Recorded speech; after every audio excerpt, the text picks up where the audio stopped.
नमस्कार दर्शक बंधु मो मानसी स्वागत करुच्ची आपन को अन्वेषण न्यूज को। दर्शक बंधु कौन आपन को राति रे ठीक से निद हो नहीं ताहले ए वीडियोटी को शेष पर्यंत निश्चय देखंतु। चैनल टी को सब्सक्राइब एवं लाइक करी पाखे थिवा बेल आइकन टी को दबाई दियंतु जहा फल रे एई भली तथ्य आपन पाखे अति सहज रे पहुंची परिबो। तेबे आसंतु देरी न करी जानिबा एई महत्वपूर्ण तथ्य विषय रे। निद्राहीनता टाणी नहीं थाए मृत्यु मुख को। आज व्यस्तबहुल जीवन में लोके एते व्यस्त हो जाइछंती जे विभिन्न प्रकार रोग द्वारा नियमित आक्रांत होउछंती।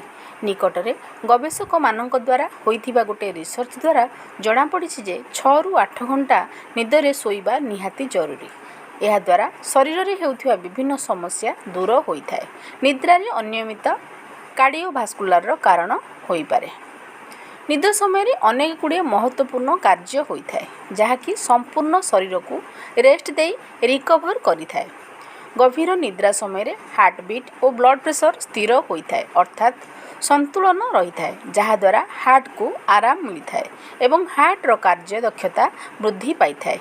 जदि गोटे मनीष को पर्याप्त मात्रा रे निद होई न थाए तेबे हार्ट को रेस्ट मिली न थाए एवं hypertension, cardiac problem, heart attack और हार्ट स्ट्रोक भली समस्या देखा दे थाए।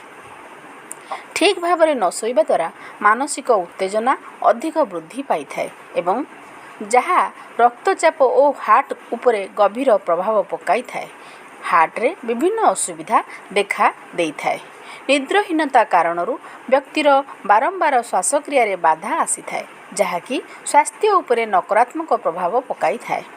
एपरी भावरे व्यक्तिर प्रश्वास नली रे कौनसी ब्लॉकेज हो जाई थाए किंबा फुसफुस रे ठीक भावरे ऑक्सीजन पहुँची पारि न थाए। एभली स्थिति रे व्यक्ति घुंगुड़ी मारी थाए किंबा सोईथिबा समय रे बारंबार निदा भांगी सौ सौ होई थाए। जो व्यक्ति माने नियमित 7 घंटारू कम सोई थांती सेमानंक निकटरे हृदय रोगर समस्या अधिक देखा मिलता है। पर्याप्त निदर अभाव कारणरू हृदय रोग द्वारा प्रभावित होई पारंती बोली एक अध्ययन रे कहा जाइछि। एही सब कारण मध्य होइथाए निद्राहीनतार कारण। अत्यधिक मोटापण मध्य निद्राहीनतार कारण अटे। निदर अभाव कारणरू मस्तिष्कर अनेक अंश प्रभावित होइथाए जहाँ भोक को नियंत्रित करिथाए। निद्राहीनता कारणरू शरीर में मेटाबॉलिज्म मध्य प्रभावित होई पारे जहाँ कि कार्डियक भास्कुलर मुख्य कारण अटे। निद्राहीनता कारणरू रक्तचाप प्रभावित होइथाए। दर्शक बंधु एही तथ्यटी आपनको केमिति लागिला कमेंट करी निश्चय जणाइबे। धन्यवाद।